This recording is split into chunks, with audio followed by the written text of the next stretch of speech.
Pardon, şöyle son anda bir yer değişikliği yapmak istedim. Onun için henüz yerleşemedim. Evet, yayına başlıyoruz. Evet, şimdi sizlerin gelmesini bekliyorum canlı yayın için. Ben hazırım, her şey hazır, konular da hazır. Sizler yoksunuz. Neler konuşacağız? Tarkan'la ilgili konuşacağız. Mesela Tarkan'ın büyük konser, çok büyük konser, çok güzel şarkılar, çok güzel bir seyirci ve Tarkan'ın duygusal anlarını konuşacağız arkadaşlar. Afra Saraçoğlu'nun büyük başarısını konuşacağız. Mert Ramazan Demir'le ilgili konuşacağız. İspanya Mert'i konuşuyor, Mert Ramazan Demir'i konuşuyor. Biz de Mert Ramazan Demir'in bu büyük başarısını konuşacağız. Merhabalar arkadaşlar, gelmeye başladınız yayınıma. Umarım hepiniz iyisinizdir. Evet dostlar. Ya bugün biraz geç kaldım. Emi Guler, Andorra, hola Andorra. Hola Andorra, welcome Emi Guler. Arkadaşların yayına gelmesini bekliyorum Emi Guler. Herkes geldikten sonra konulara geçelim. Evet, sevgili dostlar, beğen yaparsanız memnun olurum. Sizlerin bizi beğenmeniz çok önemli. Servin işi sağlam, nasılsın? Moderatörüm hoş geldin. Zeynep merhaba. Merhaba. Sevda nasılsın? İyi misin? Hoş geldiniz. Hepiniz hoş geldiniz dostlarım. Nurhayat merhaba. Evet. Bugün cumartesi. Günler, haftalar, aylar ne kadar çabuk geçiyor, öyle değil mi dostlar? Ve yavaş yavaş yaz mevsiminin ortasına doğru ilerliyoruz. Ben Allah izin verirse Eylül'e kadar, Eylül'ün ilk haftasına kadar buradayım. Ondan sonra İstanbul'a dönmeyi düşünüyorum arkadaşlar. Şebnem Hanım iyi, Zeynep teşekkür ederim. Denizde şimdi. Denizde. Sema yayına girer girmez beğeni yaptım diyor. Teşekkür ederim. Caner nasılsın? İyi misin? Aleykümselam. Servin ben de iyiyim. Teşekkür ederim. Ruksara selam verdi. Evet dostlar, abone olursanız, abone olarak izlerseniz mutlu oluruz. Mert Ramazan Demir Şili'de çok popüler diyor Andrea ve Bize Bir Şey Olmaz dizisi zirvede olduğunu söylüyor. Konuşacağız. Sebuhim merhaba, merhaba. Evet arkadaşlar, Tarkan'ın dün konseri vardı Dortmund'da, Almanya'da. Dün akşam güneş batmadan başladı ve gece saatlerine sarkan bir konser. 2,5 saatlik bir konser ve hınca hınç doluydu konser alanı. Tarkan çok seviliyor biliyorsunuz. Almanya'da da çok seviliyor. Zaten orada ve İstanbul'da yaşıyor. Bir ayağı Almanya'da. Almanya'daki evinde de yılın büyük bir kısmı kalıyor. Ve tabii Almancayı da artık iyice konuşuyor Tarkan. Dün akşam konserde konser seyircisine Almanca konuşayım mı dedi. Alkışlandı, kahkahalar attı insanlar ve Almanca konuştu. Konserin bir bölümünde seyircisiyle çok da güzel bir akıcı bir Almancası var Tarkan'ın. Seheyda nasılsın, iyi misin? Seheyda geldi. Teşekkür ederim, iyiyim Seheyda. Dicle de burada. Dicle de burada. Süreyya Hanım geldi. Özel abonem Süreyya Diker geldi. Merhaba Süreyya Hanım. Nasılsınız? Umarım iyisinizdir. Umarım her şey yolundadır. Mert Ramazan Demir'in yeni sezonla ilgili bir sürü teklif var kendisine. Henüz daha bir karar vermedi, düşünüyor. Hande Erçel'le de olabilir. Bir sürü teklif var. Banu Kabaş nasılsın? İyi misin Banu Kabaş, moderatörüm? Canan Acar burada. 3 moderatörüm de burada. Servin işi sağlam da burada. Caner de burada. Peki Tarkan Westfalen Park'ta Almanya Dortmund'da bir açık hava konseri verdi ve çok büyük bir ilgi gördü. Türkler kadar Almanlar da ve Dortmund'da bulunan yabancılar da, turistler de ilgi gösterdiler Tarkan konserine. Ruslardan da çok izleyen vardı Tarkan'ı, Ukraynalılardan da vardı. Annesinin çok sevdiği türküyü de söyledi. Uzun ince bir yoldayım türküsünü de söyledi.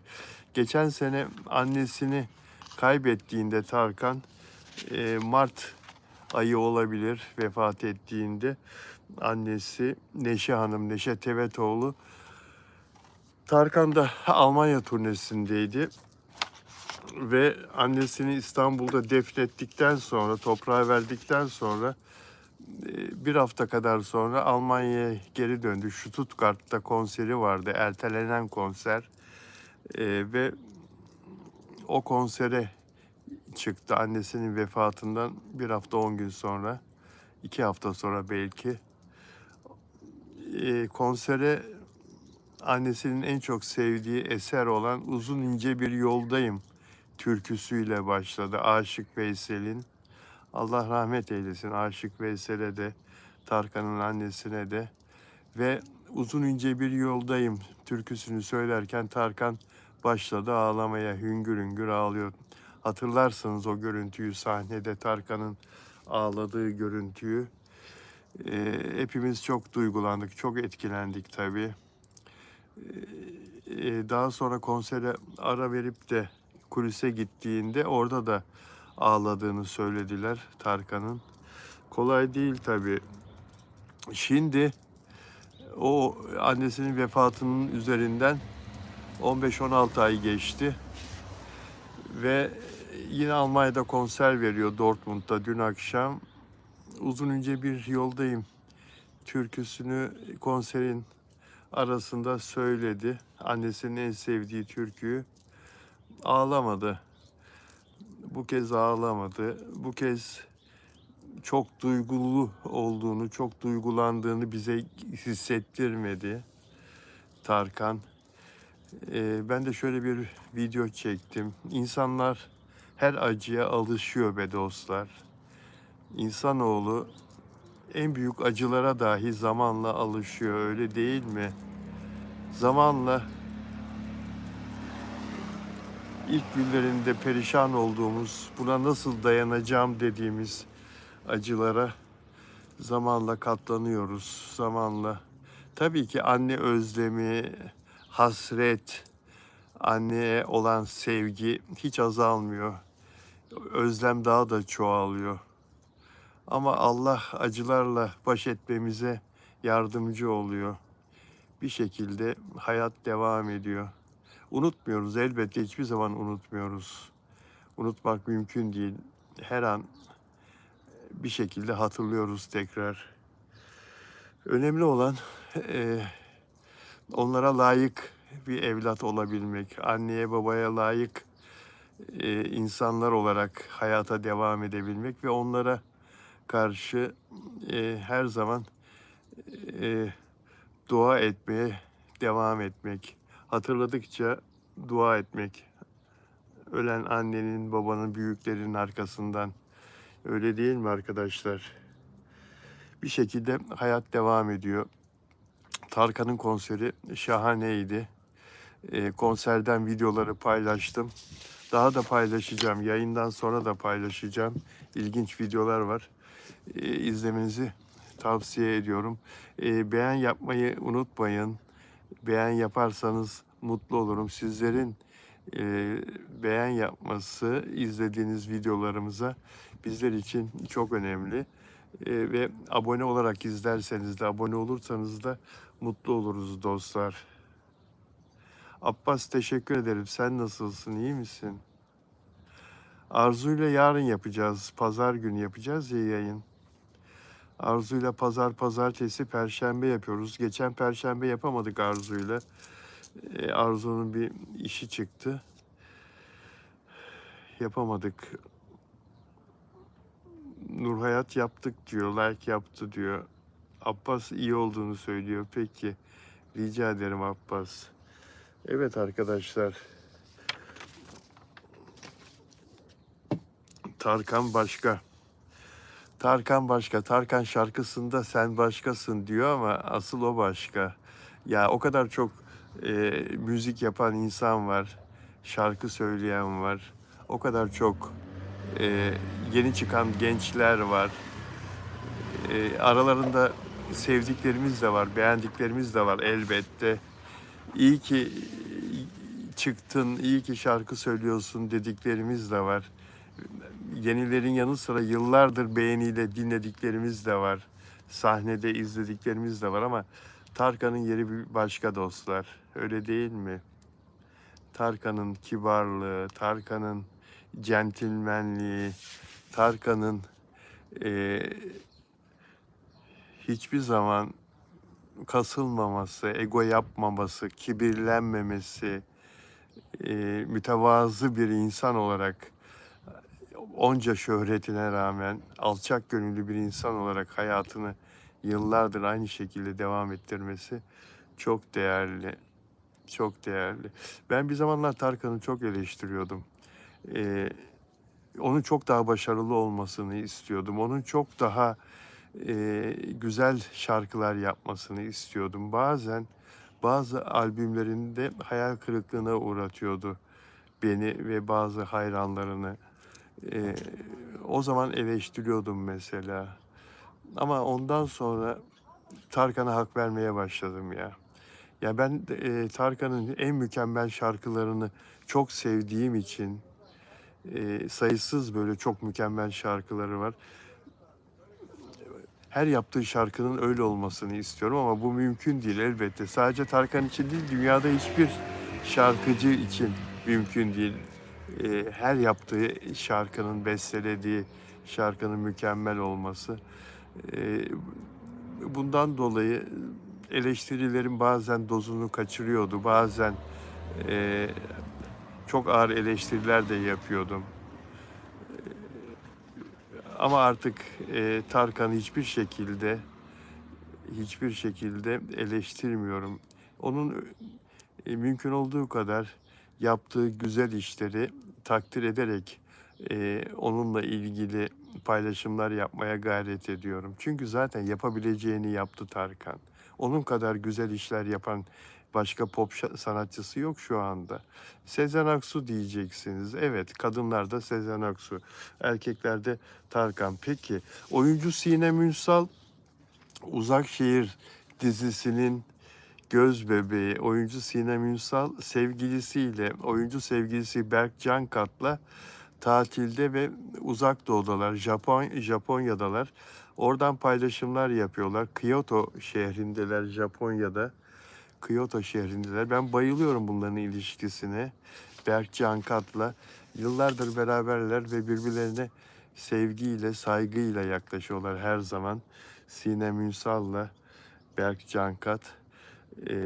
Sinem Ünsal çok güzel bir proje yakaladı ve o projeyi partneriyle Uzakşehir dizisini mükemmel bir seviyeye çıkarttılar. Reytingler 15 civarında. Türkiye'nin en çok izlenen iki dizisinden biri Taşacak Bu Deniz ve Uzakşehir. Böyle başarılı bir dizinin başrol oyuncusu olarak da hem çok iyi kazanıyor hem çok seviliyor. Reklamlarda da oynuyor ve hayatının en mutlu günlerini yaşıyor sevgilisiyle tatilde. Allah mutlu etsin. Tarçın Bey hoş geldin yayınıma. Burada mısın? Oradan mı izleyeceksin beni? Tarçın da burada. Efendim. Ne oldu Tarçın? Kim geldi? Kime havlıyorsun? Ne oldu bebek? İstersen yanıma gel. Yabancı birisi mi var? Yabancı birisi mi girdi bahçeye? Tarçın'ı merak ediyor musunuz? Bakın. Tarçın ne oldu Tarçın? Tarçın kuyruğunu görüyorsunuz Tarçın Hoca. Tarçın bir gürültü duydu. Komşuya araba gelse Tarçın havlıyor. Tarçın, bizimle alakası yok ya. Misafir geldi yan komşuya. Evet, Demet Akalın arkadaşlar, Sinan Akçıl'la bir program yapıyor biliyorsunuz. Yaz Bir Şarkı isimli haftada bir yayınlanan bir müzik eğlence sohbet programı. Ben çok seviyorum Demet Akalın'ın ve Sinan Akçıl'ın bu programını. Kibariye'yi ağırladılar dün ve Demet Akalın Kibariye şarkı söylerken Demet Akalın'a bir ara yaklaştı, mikrofon uzattı. İşte o anda Kibariye'nin dişini kırdığını söylüyor Demet Akalın ya. Evet. Kibariye mikrofonu uzatırken Demet Akalın'ın dişini kırmış arkadaşlar. Şaşırdım ben. Demet Akalın bu konuda paylaşım yaptı biliyor musunuz? Kibariye'nin dişimi kırdığı an diye.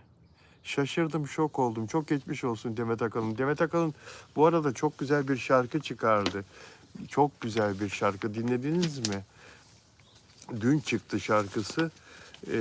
Demet Akalın Demet Akalın şarkısı çıktı. Artık yaz başladı. Tam anlamıyla yaz başladı diye bir paylaşım yaptım. Çok neşeli bir şarkı. Dinlemenizi tavsiye ederim. Demet Akalın'ın en yeni şarkısını. Ben seviyorum Demet Akalın'ın şarkılarını. Hareketli şarkılar yapıyor hep. Eğlenceli şarkılar yapıyor. Yani rapçilerle yaptığı şarkılar da güzeldi. Değişik bir bakıştı. Ama Demet Akalın yani tek başına da yanında bir rapçi olmadan da güzel işler yapıyor. Bu şarkı Bir Şey Mi Dedin isimli şarkıyı tavsiye ediyorum dinlemenizi. Eğlenceli. Zaten hayatta yeterince dert yok mu arkadaşlar? Yeterince sıkılmıyor muyuz? Yeterince sorun yok mu hepimizin çevresinde, hayatında? Onun için eğlenceli şarkılar benim çok daha fazla işime gidiyor, hoşuma gidiyor. Yani hayattan keyif almasını bilmek lazım biraz ya. Vallahi billahi öyle ya. Vallahi öyle yani. O yüzden beni üzen konulardan uzaklaşıyorum ve beni üzebileceğini hissettiğim insanlarla diyaloğa girmiyorum. Sohbet etmekten kaçınıyorum. Elbette dostlarımın, arkadaşlarımın dertlerini dinliyorum. Yardımcı olmaya çalışıyorum ama genelde hüzünlü hikayeler dinlemeyi, duymayı pek sevmiyorum. Televizyon izlerken de size çok tavsiye ederim. E, Bazı kanalların ana haber bültenlerini izlemeyin mesela. Özel kanalların. Üçüncü sayfa haberleri, cinayetler, intiharlar, soygunlar, işte kadın cinayetleri, çocuk kaçırmalar filan. Bayılıyorlar bunları yayınlamaya. Bayılıyorlar. Neymiş? Toplum çok ilgi çekiyormuş. Reyting artıyormuş. Ya reytinginiz batsın sizin ya. Dünyada verecek haber mi yok? İşte ver bunu ver. Ver. Mert Ramazan Demir İspanya'yı yıktı be. Yıkıldı İspanya. Ver bu haberi. Vermezler, işlerine gelmez. Taylor Swift'in haberini ver. Dünyanın en önemli pop müzik sanatçısı Taylor Swift evlendi. Pop dünyasının en büyük ismi Taylor Swift Travis Kelce'le evlendi.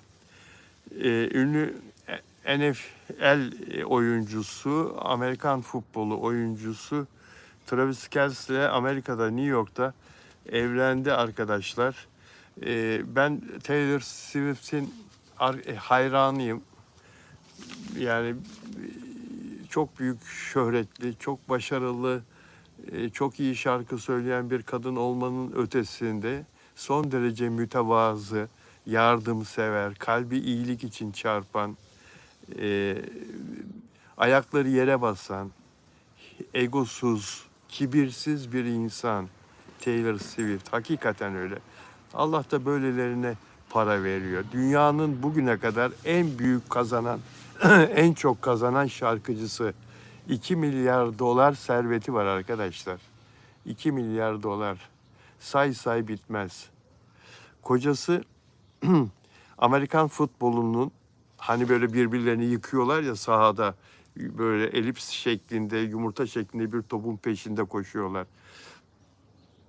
Amerikan futbolunun Kansas'ta oynuyor.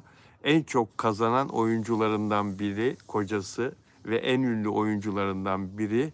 Kazancı sadece, serveti sadece 90 milyon dolar. Kocasını düşünün. 90 milyon dolar nerede? Taylor Swift'in 2 milyar dolar serveti nerede? Ama kocasına aşık. Bir yıl önce nişanlanmışlardı. Ve dün evlendiler. Amerika'da, Manhattan'da evlendiler. Madison Square Garden'da benim de birkaç kez gidip maç izlediğim, konser izlediğim o etkinlik salonu, spor ve konser salonunda, o dünyanın, New York'un kalbinde olan dünyanın en ünlü etkinlik salonunda evlendiler. 1000 civarında davetleri vardı. Bu düğünün ilginç bir yanı arkadaşlar, mutlak gizlilik ve telefon yasağı vardı. Çok katı, çok katı. İçeride davetliler hiçbir şekilde telefonla fotoğraf ve video çekemediler. Yasaktı ve o yüzden düğünden sonra bu kadar saat oldu. Ben son 1 saattir internete bakmıyorum. Ama bugün bütün gün bakındım. Gelinle damadın daha bir fotoğrafı paylaşılmamıştı. Kendileri paylaşacaklar. O yüzden dışarı sızmasın diye cep telefonu konusunda, 1000 davetlinin de cep telefonu konusunda çok önemli bir tedbir aldılar. Tamamen telefon yasağı uygulandı. Bunu Cem Yılmaz da düğününde yıllar önce, tarihten önce uygulamaya kalktı. Pera Palace Oteli'nde evlendi. Kemal, oğlu Kemal'in annesiyle. İçeride davetlilerin telefonla video çekmesini, fotoğraf çekmesini yasaklamıştı. Düğün davetiyesinde yazdı. Düğünde telefon, fotoğraf çekmek, video çekmek yasaktır diye uygun dille yazdı bunu. Ancak ona rağmen içeriden fotoğraflar, videolar sızdı Cem Yılmaz'ın düğününde. Sanki çok matahmış gibi, aman kardeşim ya, Cem Yılmaz yani, içeriden gelinle damat fotoğrafı dışarıya çıksa ne olur, çıkmasa ne olur yani. Bunu da bu kadar abartmaya gerek yok. O zamanlarda çalıştığım televizyon programında ekranda söyledim bunları. Şimdi de söylüyorum yani. Ve Taylor Swift'in de bu önlemini anlayamıyorum yani. Herhalde işte bu biraz kadınların, ünlü kadınların özel düşünceleri bu. E, Yayınlanacak olan fotoğraf, işte ne bileyim ben, makyajı ışıktan dolayı iyi görünmeyebilir. Elbise kırışık görülebilir. Atıyorum, gelinlik istediği gibi görünmeyebilir. Gölge gelmiştir bir yerine, işte orası buruşuk gibi algılanabilir filan falan. Kendileri bütün rötuşları yaptıktan sonra istedikleri pozları servis etmeyi düşündüklerinden. Taylor Swift'i anlıyorum ama Cem Yılmaz, sana ne oluyor ya? Aynı Cem Yılmaz'sın işte yani. Sızsa ne olur, sızmasa ne olur kardeşim dışarıya. Nitekim garsonlar falan da çekmişti. Evet, sızdı dışarıya Cem Yılmaz'ın düğününden o zaman. Düğün New York'un göbeğinde yapıldı demiştim. Manhattan'ın trafiği bu düğün sebebiyle bir bölümünde trafiğin yönü değiştirildi. Çok büyük güvenlik önlemleri alınmıştı. Çok bildiğiniz gibi değil. Ve ilginçtir, bakın bunu Türkiye'de şimdiye kadar yapan olmadı. Davetlilerin de, düğüne gelenlerin de, bu 1000 konuğun da düğüne girerken fotoğrafları çekilmesin diye gizlilik öyle davetlere de sirayet etti. Konuklar siyah camlı araçlarla geldi. Siyah camlı araçlarla geldi. Araçlarından dışarıda çekilen dev perdelerin arkasında indirildiler.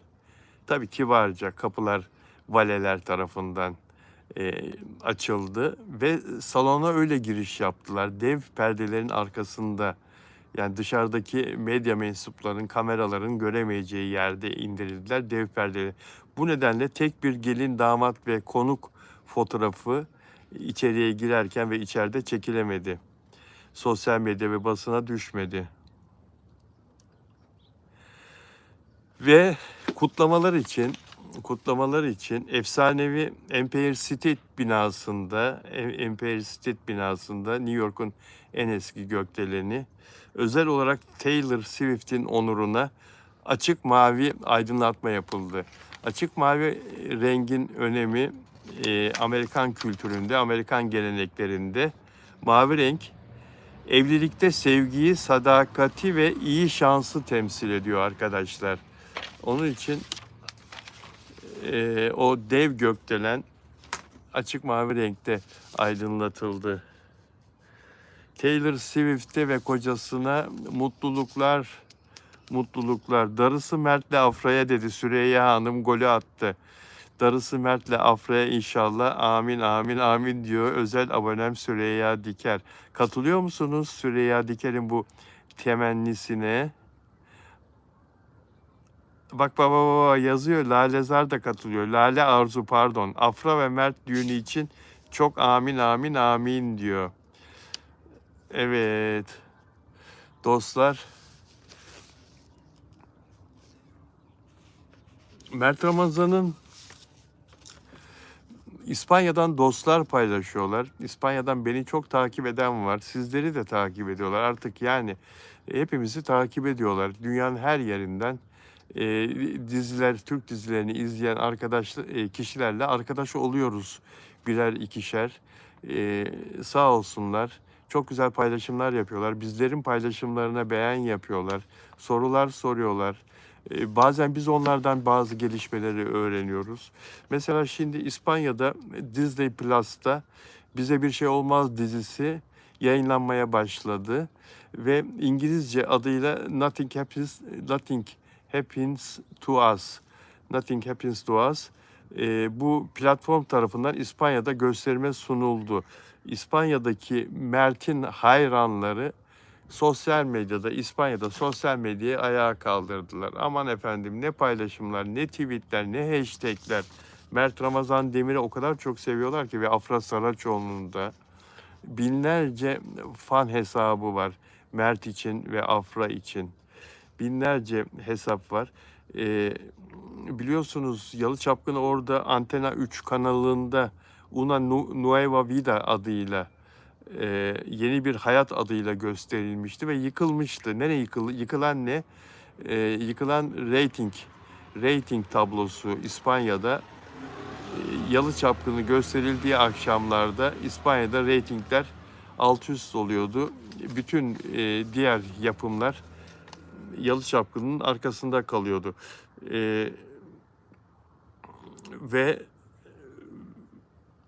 Ve şimdi de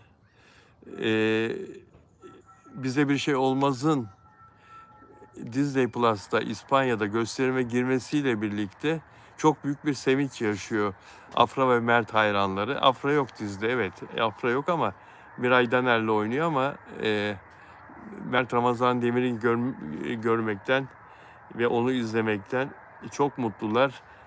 Nitekim dizi İspanya'da üst sıralarda şu anda platformda en çok izlenen yapımlar arasında daha şimdiden.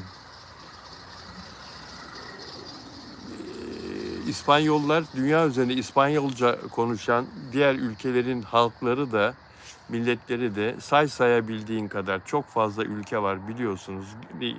Latin Amerika, Orta Amerika, işte Meksika ülkeleri hepsi çok iyi insanlar, dostlar. Hepsinden de arkadaşlarımız var. Trinidad, Tobago, Kolombiya, ondan sonra Paraguay, Arjantin ve Uruguay, onlar Portekizce değil mi arkadaşlar? Pek çok Küba, Meksika, pek çok ülkede Kolombiya, Costa Rica, pek çok ülkede Afra Saraçoğlu, Mert Ramazan Demir çok fazla takip ediliyor, seviliyor. Onlarla ilgili her haber paylaşılıyor. Afra'yı en koyu savunanlar, dünya üzerinde İspanyolca konuşan milletlerin insanları desem şimdi bana Portekizce konuşan insanlar gücenirler. Kim onlar? Mesela Brezilyalılar gücenirler. Portekizliler gücenirler. Çünkü onlar da çok seviyorlar Afra'yı ve Mert'i. Ruslar çok gücenirler. Ruslar Afra Saraçoğlu ve Mert Ramazan Demir için yapmayacakları şey yok. Ukraynalılar, Araplar, Lehçe konuşan Polonyalılar bana her gün yayından sonra yazıyorlar. Bilal abi, Bilal Bey hemen lütfen Lehçe çeviri. Polonya dili Lehçe biliyorsunuz. Hemen Lehçe çeviri yap lütfen. İşte Bulgarlar, Romenler, Araplar, Uzak Doğu'dan, ya Tayland'dan, Vietnam'dan ya. Vietnam, Tayland neresi ya? Ben Çince çeviri yapıyorum ya her gün. Çin'de çünkü Afra ve Mert'i takip edenler var. Çin'de de dil bitmiyor. Yeni Çince var, geleneksel Çince var. Ondan sonra Singapur'da konuşulan Çince var, Tayvan'da konuşulan Çince var. Bir sürü Çince çeviri yapıyorum her yayından sonra. Bütün bu insanlar Afra'yı ve Mert'i takip ediyorlar. Ben 80 dilde çevir yaptığımı söylerken boşuna konuşmuyorum arkadaşlar. Makedonya dili, Macarca, Malay dili. Malay dili duydunuz mu hiç? Malezya, Malayca, Malezya dili, Endonezya. Bu çocukların başarısı küçümsenecek gibi değil, az değil. Çok seviliyorlar. Çok seviliyorlar. Evet, Kemal Sunal, rahmetli Kemal Sunal anıldı. Vefatının 26. yıl dönümünde Türk sinemasının en komik aktörüydü. Türk sinemasının en çok insanları güldüren oyuncusuydu. 82 filmde oynamıştı. 3 Temmuz 2000 günü kendisinin uçak korkusu vardı. Trabzon'da çekilecek bir film için onu arkadaşları uçağa binmeye ikna ettiler. İstanbul'dan Trabzon'a gidecek uçağa bindi. Atatürk Havalimanı vardı o zaman İstanbul'da. 55 yaşındaydı Kemal Sunal. O uçağa bindi. Heyecanlandı. Ya bu uçak düşerse? Uçak korkusu olanlar çok iyi bilirler. Ya bu uçak düşerse, ya ölürsem? Heyecanlandı ve kalp krizi geçirdi. Uçak daha yerde kalkmadı. Ve o anda rahmetli oldu arkadaşlar. O anda öldü. Herkes şok oldu. Hepimiz şok olduk. Uçak korkusu yüzünden vefat etmişti. Mezarının başında ailesi ve hayranları, sevenleri dua ettiler, andılar onu ölümünün 26. yıl dönümünde. Allah rahmet eylesin, nur içinde yatsın. Kemal Sunal. Afra Saraçoğlu'nun Bulgari çekimlerini konuşacağız arkadaşlar. Afra Saraçoğlu'nun dillerdeki güzelliğini konuşacağız arkadaşlar. Afra Saraçoğlu'nun çok daha güzelleştiği konuşuluyor. Onu konuşacağız arkadaşlar. Afra Saraçoğlu başarısını katladı. Şeyden sonra, Yalı Çapkını'ndan sonra Afra Saraçoğlu, ne Afra Saraçoğlu ne Mert Ramazan Demir artık başarılı olamaz. Bu dizi sayesinde, bu dizinin senaryosu sayesinde başarılı oldular. Bundan sonraki işleri tutmaz diyenler ne yaşadılar, ne gördüler onu konuşacağız arkadaşlar. Sizlerin yorumlarını da merak ediyorum bu konuda. Şimdi şuraya da bir bakayım. Evet. Evet.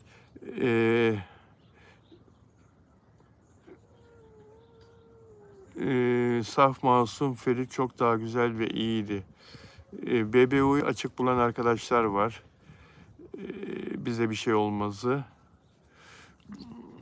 Bu arada dostlar, beğen yaparak izlerseniz çok mutlu olurum. Sizlerin beğen yapması bizler için çok önemli. Şimdi şuna bir basayım. Şuraya gideyim. Ve Ana sayfa, evet. Arkadaşlar, şimdi bana selam veren dostlar, Elnaz, Nurhayat,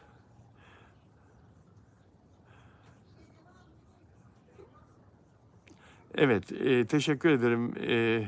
Moderatörlerim sizlerden beğen yapmanızı rica ediyorlar ve sizler de kırmıyorsunuz onları. Teşekkür ederim. Abone olmadan izleyen dostlar da abone olurlarsa memnuniyetimiz daha da artar diyelim. Çünkü magazin deyip geçmeyin. Hakikaten büyük emek veriyoruz. Ben ve bana konuk olan arkadaşlarım. Dikkatinizi çekiyordur. Hiçbir şeyi konuşmuş olmak için konuşmuyoruz. Her şeyin arkasında, konuştuğumuz her şeyin altı dolu ve arkasında gerçekler var, altında gerçekler var. Laf olsun, torba dolsun diye konuşmuyoruz. İşte bu da bir gazeteci birikimiyle oluyor. Tabii ben yıllardır, 50 yıl, bu sene 50 yıl, Ekim ayında 50 yıl, 50. yıla giriyorum arkadaşlar. 49 yıl bitiyor. Bu Ekim ayında meslekte 50. yıla giriyorum ve bunu tabii ki övünerek söylüyorum. Televizyonculukta da işte 37. yıla giriyorum. Özel televizyonlar Türkiye'de kurulduktan sonra başladım televizyonculuğa ve o kadar zamandır da bu işlerde çalışıyorum. Bunun getirdiği bir birikimle sizlere en damıtılmış şekilde sunmaya çalışıyorum ve mümkün olduğu kadar da sizlerin beğenmesini için çabalıyorum sunduğumuz konuların. Sabah Tümer, çok sevdiğim meslektaşım, değerli bir televizyoncu kendisi, değerli bir sunucu. Bu işi hakikaten tırnaklarıyla kazıyarak bulunduğu yere gelen bir sunucu. Yıllardır ekranda başarılı işler yapıyor. Babası vefat etti. Sabah Tümer'in babası Yalçın Tümer uzun süredir hastalıklarla mücadele ediyordu ve Sabah babasına çok büyük destek oluyordu tedavi sürecinde. Ne yazık ki Yalçın Tümer hayata tutunamadı. Televizyoncu Sabah Tümer'in babası ve yaşamını kaybetti. Sabah Tümer duygusal bir paylaşım yaptı. Babası hasta yatağında Sabah elini tutmuş. Babası da sımsıkı sarılmış Sabah'ın, kızının eline. Nereden bilebilirdim elini son tutuşum olacağını? Canım babam, ben senden razıyım. Nurlar içinde uyu diye yazdı Sabah Tümer. Bayan kahkahadır Sabah Tümer'in lakabı, biliyorsunuz. Çok güzel kahkaha atar, çok güzel güler. Ama en büyük acıyı yaşıyor. O kahkaha atan gözler, o kahkaha atan dudaklar en büyük acıyı yaşıyor maalesef. Allah rahmet eylesin. Allah sabır versin Sabah'a ve ailesine, sevenlerine. Evet dostlar. Feridun Azarov mu? Afra Saraçoğlu'nun etrafındaki o Azeri vatandaş arkadaşlar. Bilenler yazabilir mi? Babasının arkadaşı olan Feridun Azarov mu?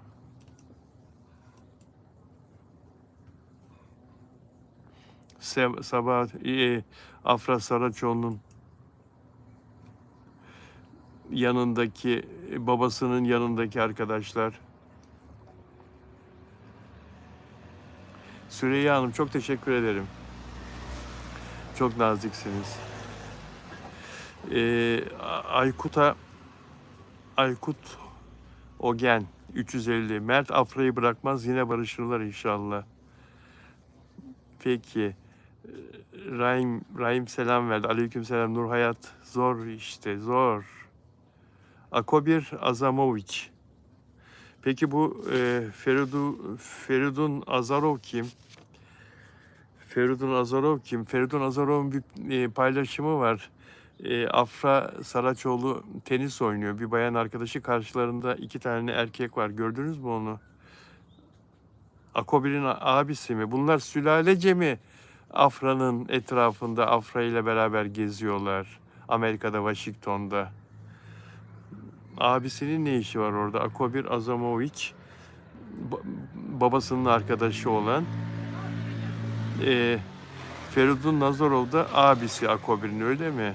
Ya Afra'yı bir salın be. Salın ya. Feridun Nazarin paylaşmış diyor.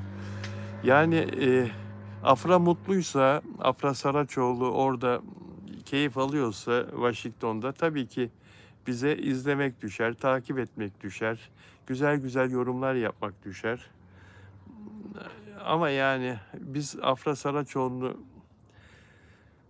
hep kardeşimiz bildiğimiz için onu koruyup kollamak adına ve Mert Ramazan Demir'le inşallah barışırlar ümidiyle, umuduyla hep böyle bir e, yanlarında erkek sinek bile olsun istemiyoruz arkadaşlar. Bu işin özeti budur. Ama tabii ki Afra Saraçoğlu da dilediği gibi yaşayabilir. Kimse hayatına karışamaz. Öyle değil mi? Feridun Nazarov abisi diyor. Peki. Feridun Nazarin paylaşmış diyor. İstemiyoruz diyor. Nurhayat da istemiyoruz diyor. Nurhayat da benimle aynı düşünüyor. Peki arkadaşlar. Özel abonelerimden Süreyya Hanım'ı gördüm. Kendisiyle selamlaştım. Mutlu oldum. Özel abonelerimden Nelida Manzano burada mıydı? Nelida geldi mi? Bak diyor ki Lale Arzu, ya olsun ne olacak ki, babasının arkadaş çevresi olabilir. Hemen kötü düşünmeyin lütfen diyor. Peki Lale. Evet abi Lale, bak Nimet çok güzel yazmış. Evladımız gibi, kardeşimiz gibi seviyoruz. Sema, babası kızını korur, merak etmeyelim. Kötü düşünmeyelim. Ya bak Sema, güzel söyledin de şimdi yeni bir tartışma konusu açmak istemiyorum. Açmak istemiyorum. Ama o konu oraya gidiyor. Babası kızını korur dedin ya. Konu oraya gidiyor. Benim ne demek istediğimi sen de ne diyebileceğimi anladın herhalde ve diğer arkadaşlar da, şu anda yayında olanlar da anladı herhalde. Hadi söyleyeceğim, dayanamam. Ağzıma gelmiş artık, dilimin ucuna gelmiş. Babası Afra Saraçoğlu şöhret olana kadar neredeydi? Sema neredeydi? Küçük yaşta babası terk edip gitmiş Afra'yı. Annesini ve Afra'yı terk edip gitmiş. Afra Saraçoğlu şöhret olduktan sonra babası ortaya çıktı. Afracık da zavallı Afracık. Zavallı Afracık. Çünkü babasızlık çok kötü. Çok kötü. Babasına baba diyemedi. Bizlerin babasını baba olarak bilmesini bile istemedi o günlerde. Hatırlayın arkadaşlar. Geçen seneye kadar. 2 sene öncesine kadar. Çünkü kendisi de adamı kabullenemiyordu bir türlü. Bırakıp terk edip gittiği için. Ama baba çekiyor tabii. Çekiyor Afra'yı. Afra kalbi kırık da olsa babasıyla sarılmak istiyor. Babasını sahiplenmek istiyor. Kucaklaşmak istiyor. Baba demek istiyor. Gitti Amerika'ya. Gururunu bıraktı. Daha doğrusu önce baba geldi. İstanbul'da bir akşam kışın yemek yediler. Hatırlarsınız, o fotoğrafı da paylaşmışlardı. Sonra gitti babasının yanına. Amca demeyi de bıraktı. Kamuoyunda da amca bilinmesini istiyordu ama son güne kadar komşuları bile amcası zannediyordu. Ben konuştum Amerika'daki komşularıyla. Afra'nın amcası zannediyorlardı adamı. Her neyse, yani onun için Afra'yı kendisinden başka ve sevdiği, onu seven erkekten başka kimse korumaz, koruyamaz. Annesi, bir de annesi. Annesi. Annesi. Ben başka kimseye güvenmem. Bakın samimiyetle söylüyorum. Ne isterseniz onu anlayın. Ben başka kimseye güvenmem bu konuda. Peki.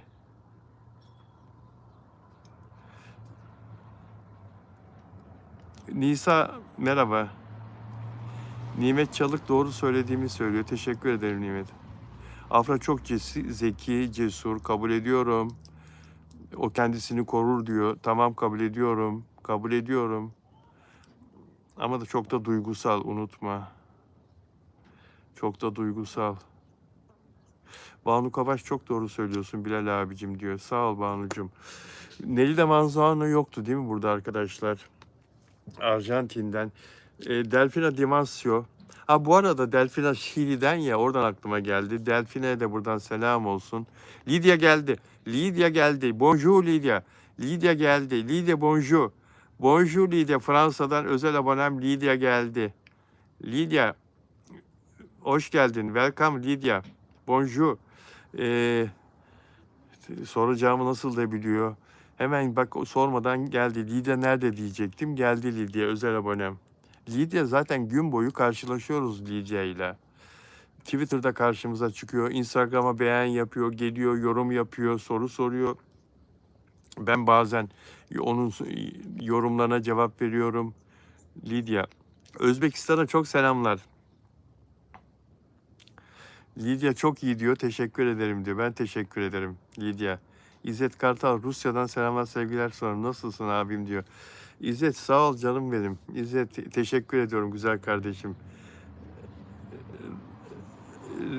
Rusya'daki bütün arkadaşlara, dostlara selamlar. Sino Güzel Türkiye'den. Aleyküm selam Sino Güzel. Nimet Çalık, insan şu zamanda iki gözüne bile güvenemiyor. Öyle zamanlardayız. Çok doğru. Çok doğru. İnsan, evet, iki gözüne bile güvenemiyor. Lydia Dupuy burada. Monica Vasconcelosap. Monica Vasconcelosap, Brezilya'dan kendisi. Özel abonem. Ama hiç burada selamlaşamadık, karşılaşamadık onunla. Canlı yayınlarımı büyük bir saat farkı olduğu için izleyemiyor herhalde. Daha sonra takip ediyor, izliyor. Yayınlandıktan sonra, Portekizce'ye çevirdikten sonra izliyor diye düşünüyorum. Teşekkür ederim İzzet. İyiyim, seni sormalı. Banu Kavaş burada arkadaşlarla ilgileniyor. Peki dostlar, özel abonelere selam verdikten sonra dilerseniz sizler de özel abone olabilirsiniz. Bunun için yapmanız gereken açıklama kısmında, ana sayfada o konuda verdiğim bilgileri okumanız ve sonra YouTube'un yönlendirmelerini takip etmeniz sizi özel aboneliğe götürür arkadaşlar.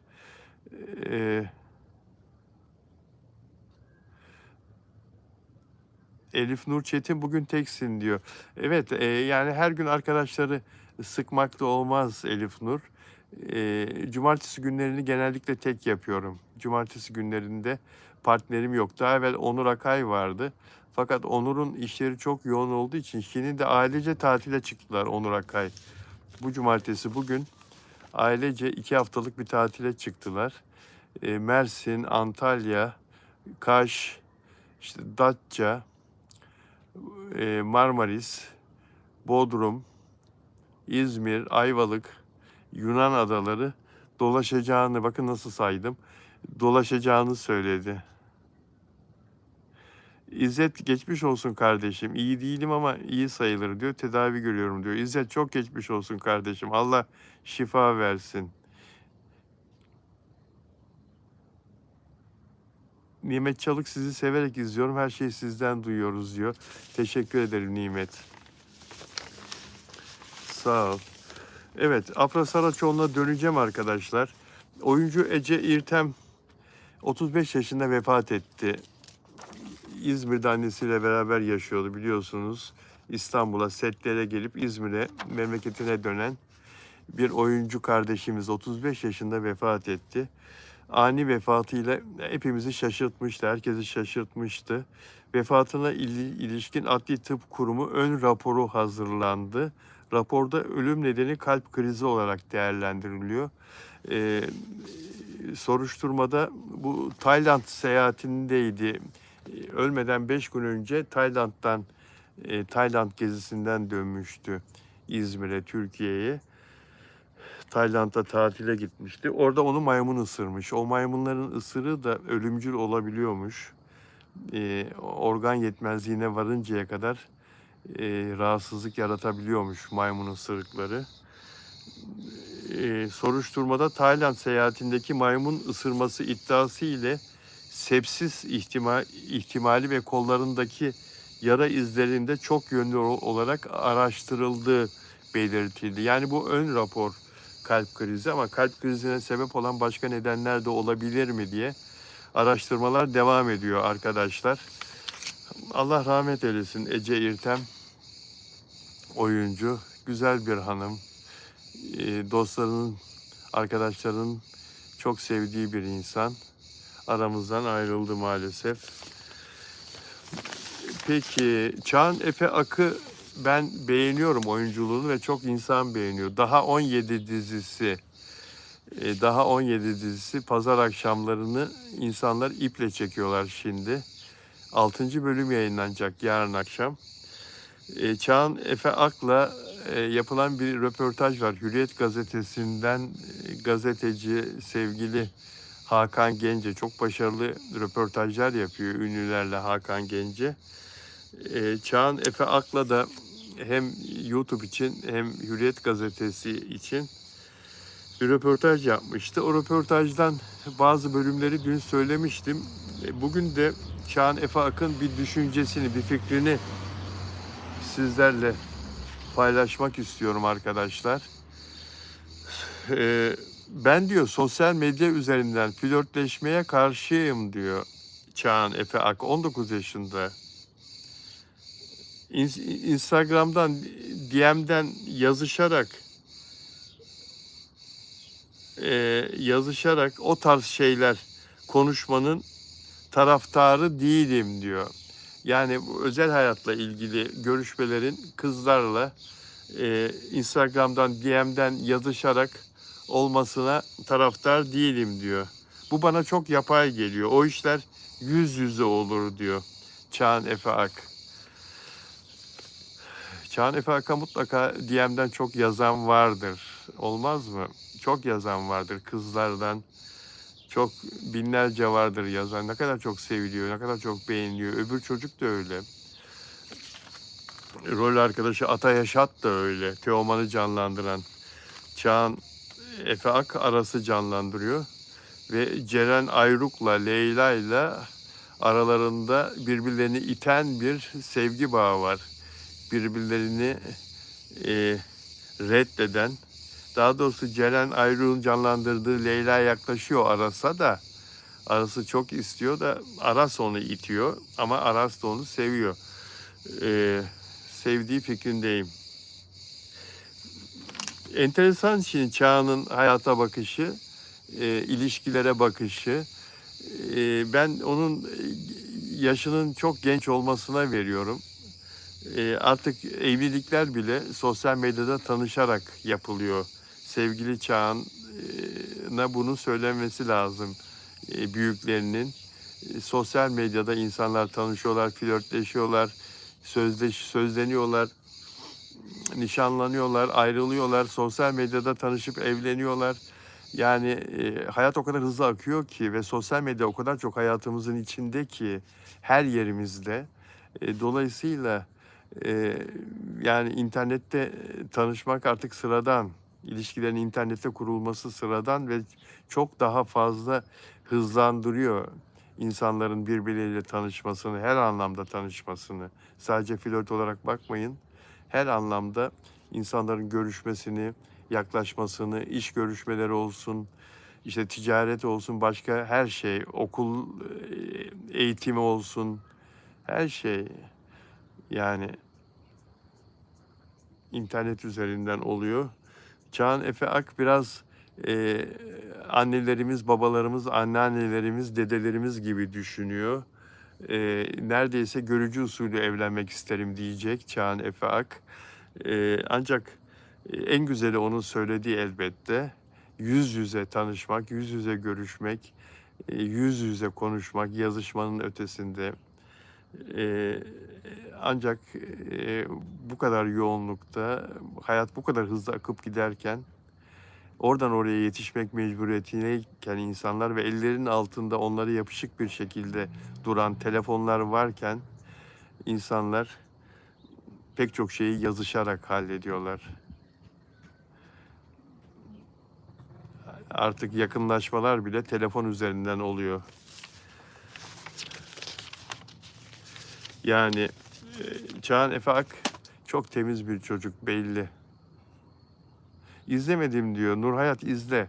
Daha 17 dizisinin internette var. 30 milyon mu ne oldu ya? Kaç oldu o? Birinci bölüm. 27 milyonda en son. YouTube'da var. Yani milyonlar izleniyor. Çok çok sayıda izleniyor.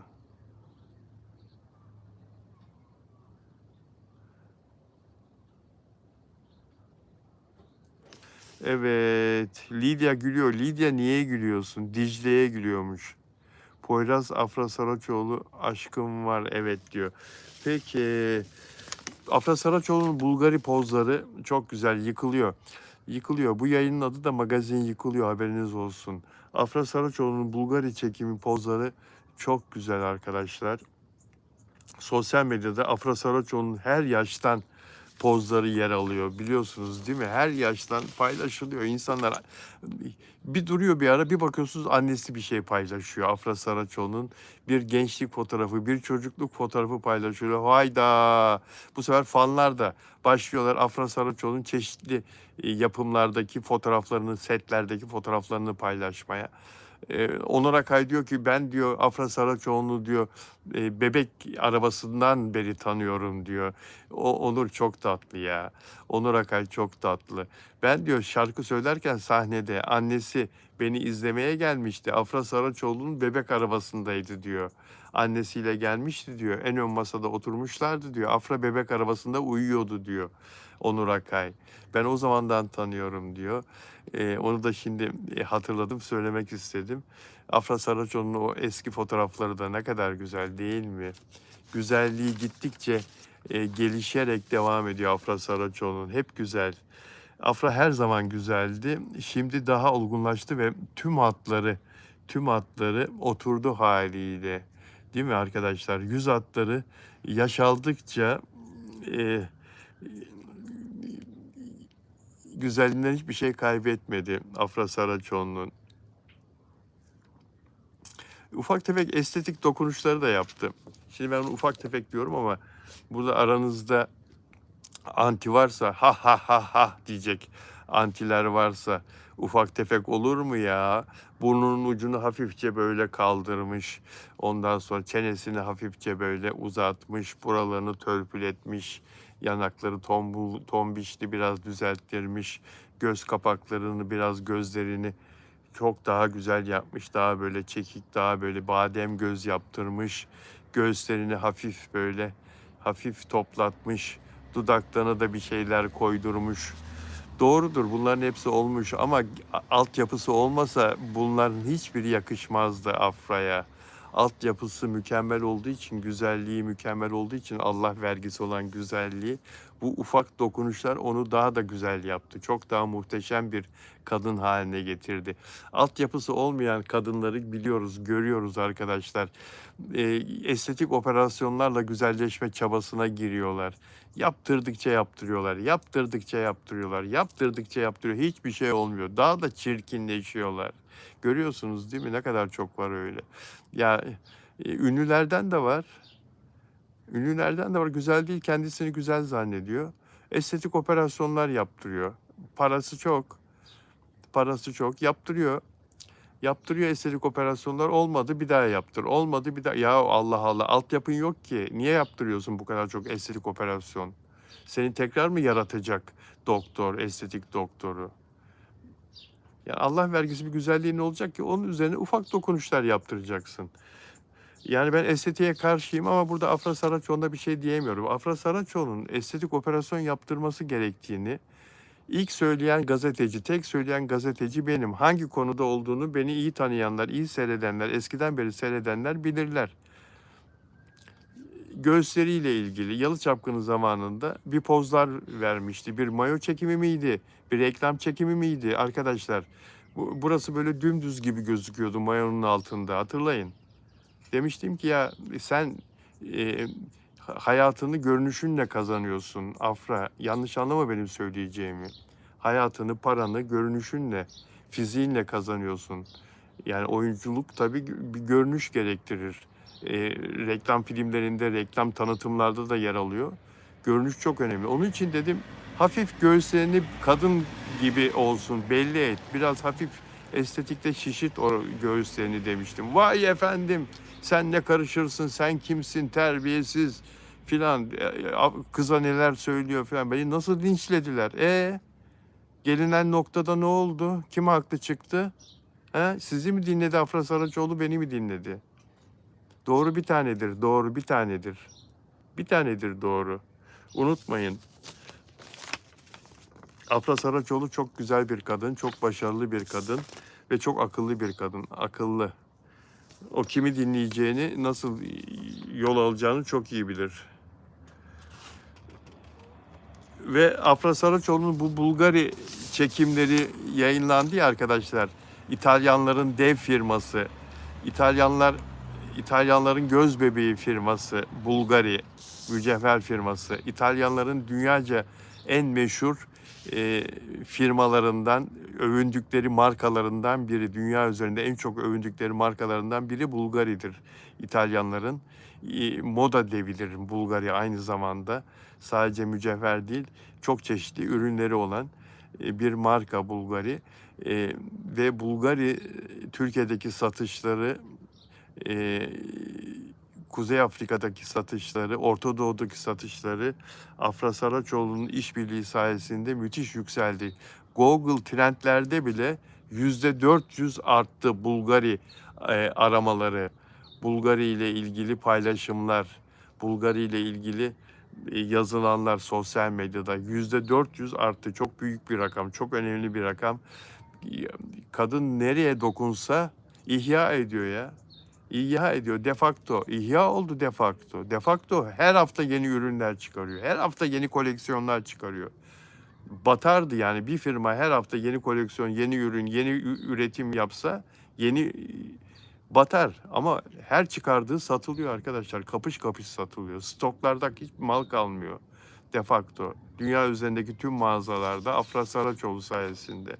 Dolayısıyla para bastıran, para kazandıran bir marka olmak, bir isim olmak çok önemli.